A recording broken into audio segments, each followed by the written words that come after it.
I'm here to talk about success. The first rule of success is to have a vision.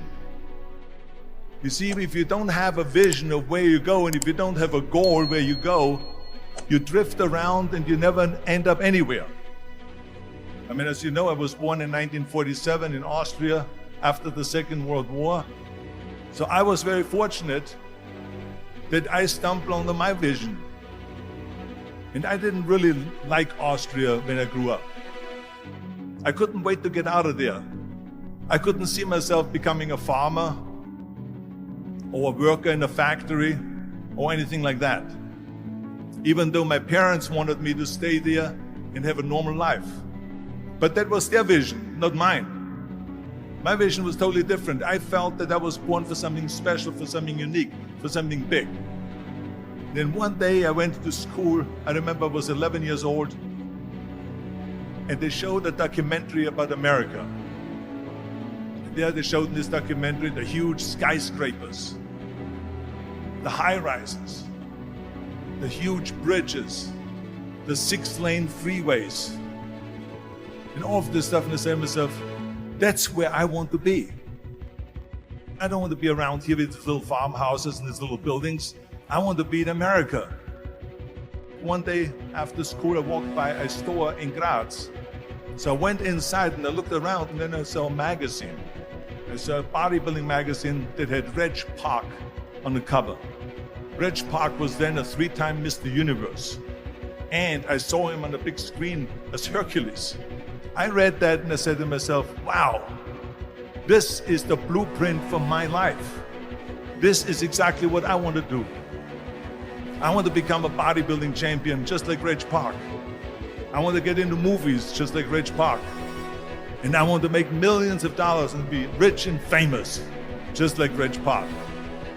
Do you know how great it felt that I knew where I was going? Imagine the majority of people don't know where they're going. I knew where I was going, that I'm going to become this bodybuilding champion just like him. So it was just a question of how do you do it? I was so relieved, because when you have a goal, when you have a vision, everything becomes easy. So people always ask me, when they saw me in the gym in the pumping iron days, they said, why is it that you're working out so hard?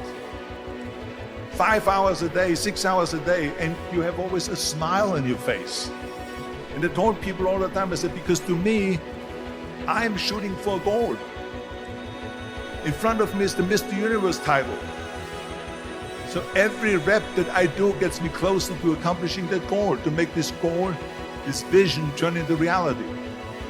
Every single set that I do, every repetition, every weight that I lift will get me a step closer to turn this goal into reality. So I couldn't wait to do another 500-pound squat. I couldn't wait to do another 500-pound bench press. I couldn't wait to do another 2,000 reps of sit-ups. I couldn't wait for the next exercise. At the age of 20, I went to London and I won the Mr. Universe contest as the youngest Mr. Universe ever.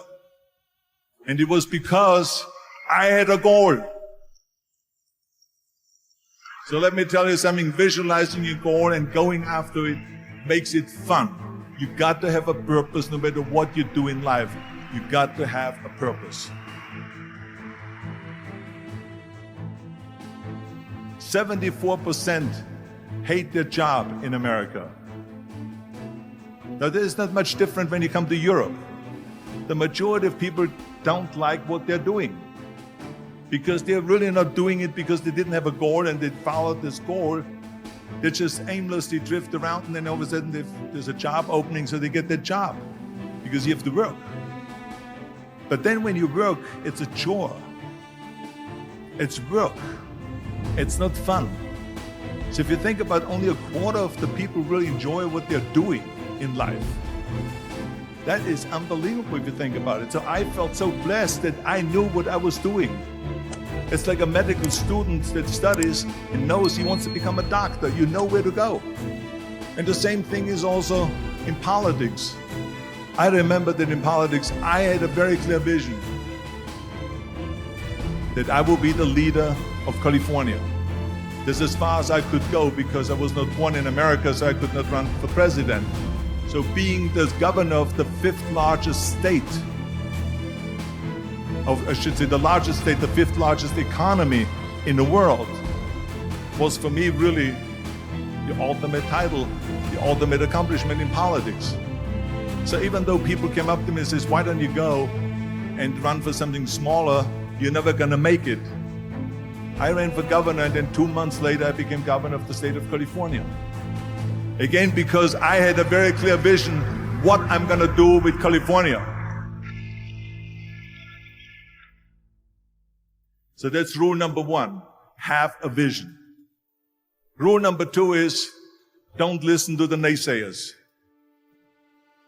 Don't listen to the naysayers.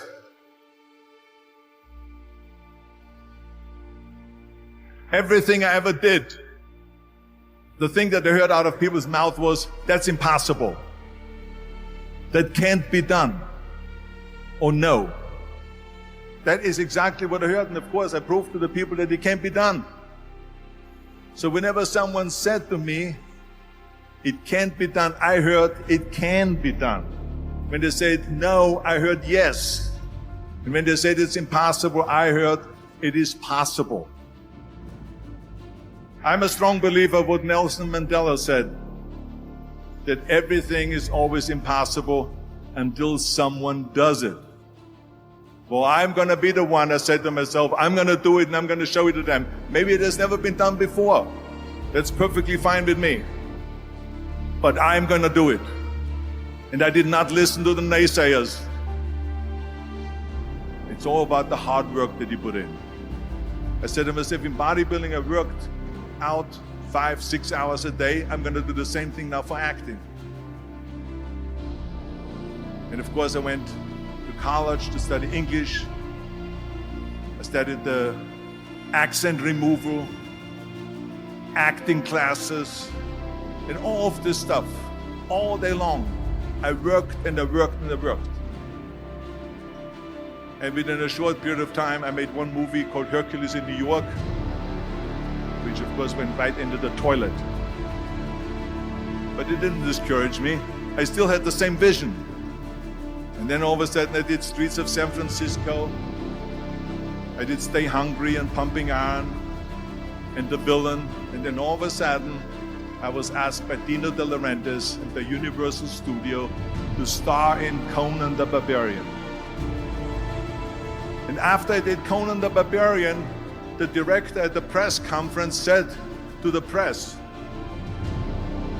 the director was John Milius, he said to the press, if we wouldn't have had Arnold, we would have had to build one. So think about that.